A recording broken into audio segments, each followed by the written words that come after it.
Ladies and gentlemen, we are back with Season 1, Episode 15, The Way of the Willow. This is the episode when Willow, who is Ariana's sister, Rapunzel's aunt, shows up and is a terrible person, grabs the asshole ball, and then leaves.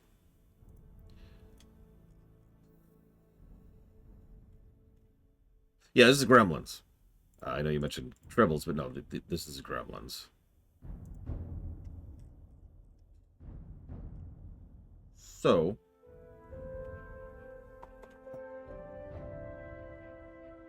can I be extremely honest with you?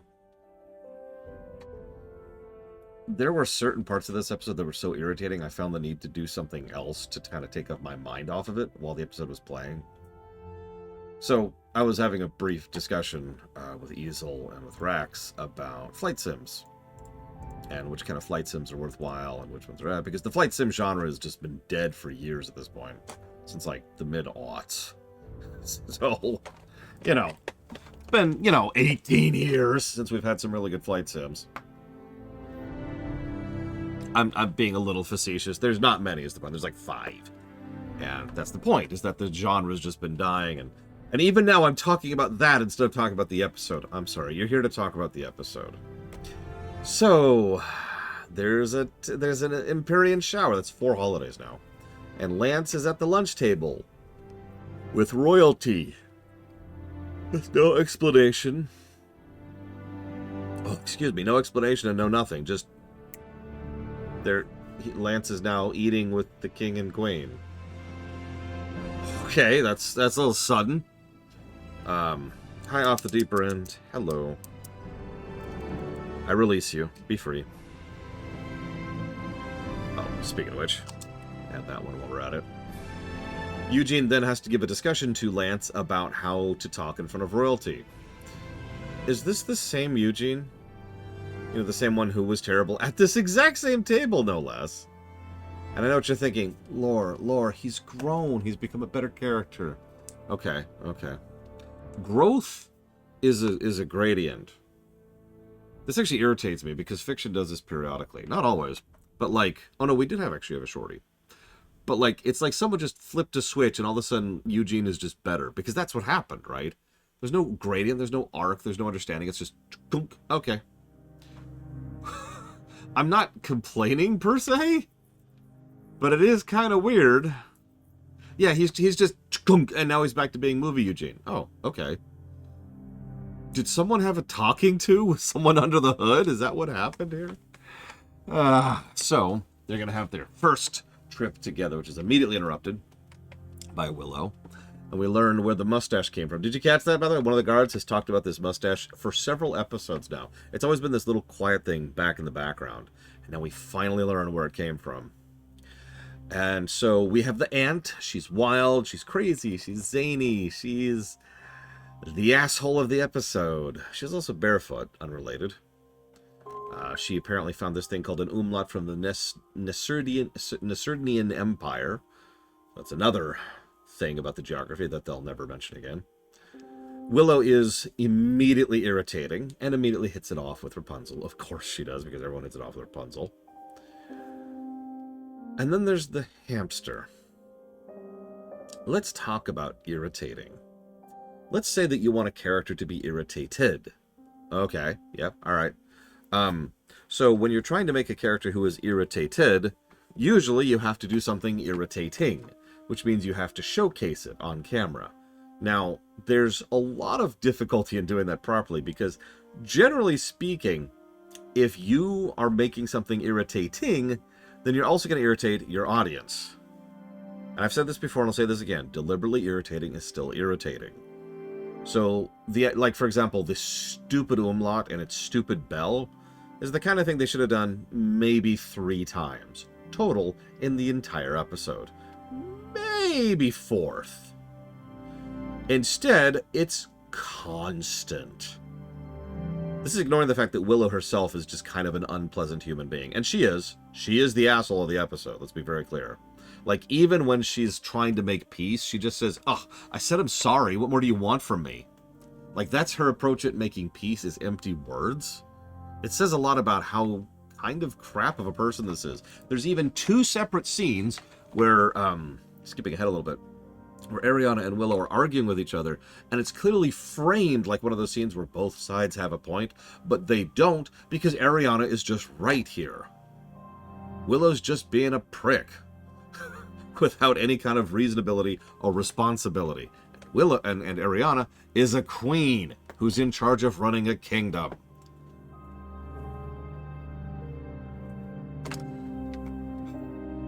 So that doesn't work. And again, yeah, you know, Willow's kind of a hipster, actually. Yeah, she really is. She reminds me a lot of Andrew. Not as bad, admittedly, but same direction. And the whole episode, ding-a-ling-a-ling-a-ling-a-ling, and it's such an irritating sound.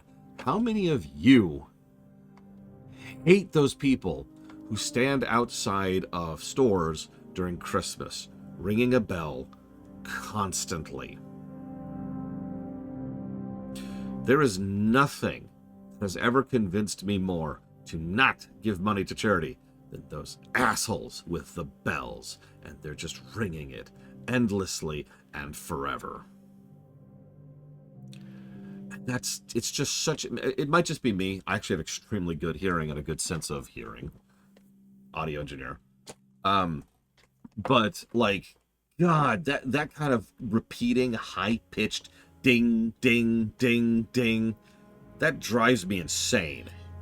So as much as Willow is the asshole of the episode, the thing that's really dragging this episode down, and I want to stress that I am not joking, is the goddamned bell. Here's the thing. There are at least 3 tricks they could have used to make this less frustrating for us, the audience. Trick number 1, don't have him ringing it constantly. Easy answer. Already said that. 4 times, done. Okay, you don't want to do that. You want to have him constantly showing it to show how irritating it is. Okay, trick number 2, make it silent. You could just have in the background, just, you know, and that way we, the audience, don't hear it, even though she's hearing it and reacting to it each time. Does that break your suspension of disbelief too far? No problem. Option number 3, make it much, much quieter, to the point where there's a lot of audio tricks you can do to make it sound like, you know, it's audible, but we can't really hear it. There's a few ways you can do that. But either way, do something like that to make it so that we don't really hear the ding-a-ling-a-ling-a-ling full tilt, but the character is still hearing it full tilt, and we get the idea that it's happening. None of these work? Then you're fired. Get out of my office.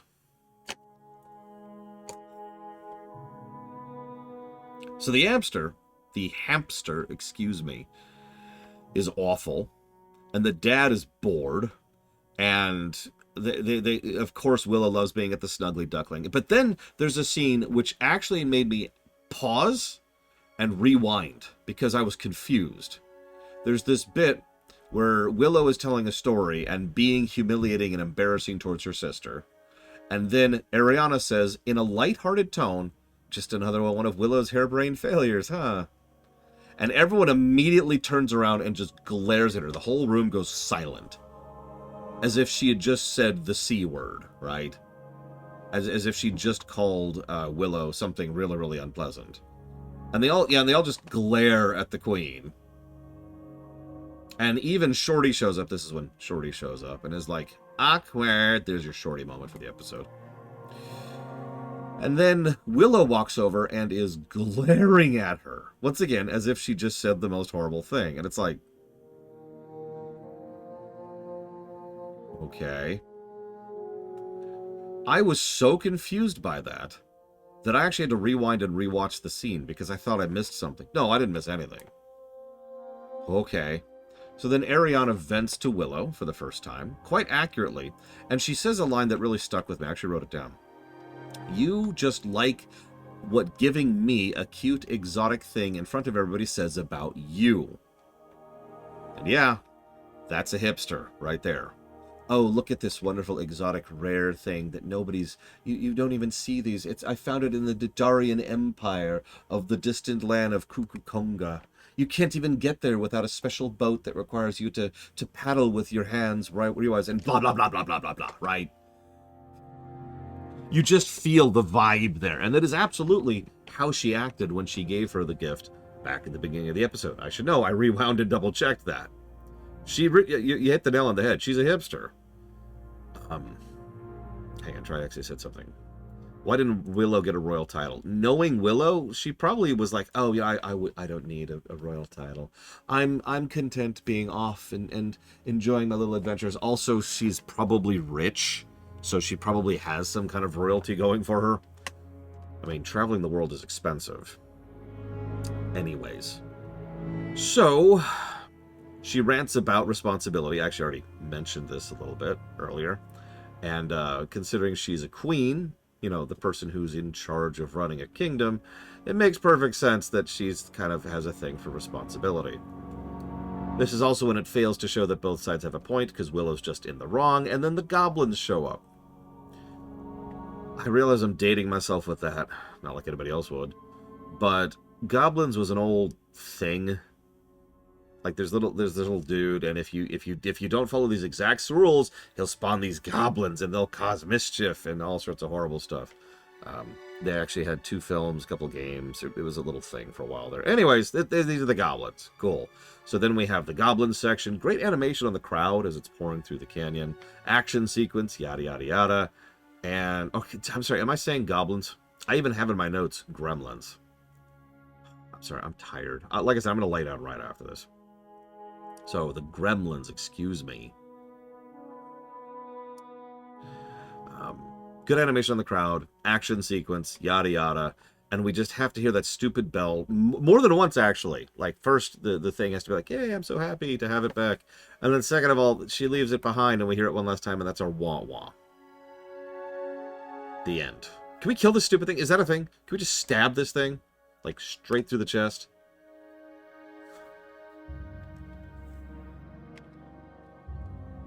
Yeah, just throw it into the stew with the boys at their boys' night. I did actually like the scene at the boys' night. Except for Lance, who, I'm sorry to point this out, has very quickly been sliding into the same slot Eugene was in at the beginning of the show. He's not as bad, but he certainly is drifting into the same direction, and I really hope he's going to drift out of it. Because if you're paying attention, we actually have 2 assholes in this episode. Lance is a dick, and Willow is a dick. And then there's that goddamned bell. Now, I don't actually think this is lamentation. I'm just going to say that right up front. But this episode aggravated me and bored me at the exact same time. And that's impressive. Like, that, I'm a little bit shocked by that. There's definitely some good animation and a couple of good scenes and a couple of good gags that caught me. But the weirdness and the awkwardness and the misusage of Willow as a character and the irritation of the bell and the fact that Lance is irritating, I'm not into it. I did like Rapunzel and Ariana. There were some good moments there, but I unfortunately think that actually pulls it up to blue. I really hate to give our second blue of the season, but this is just what in God's name. Like, literally. Just ding-a-ling-a-ling-a-ling-a-ling. What in God's name?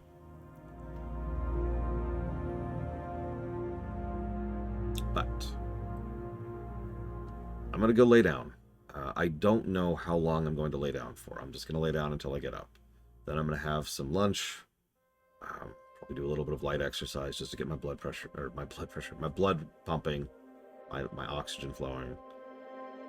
And then we're going to come back, hopefully today, for Queen for a day.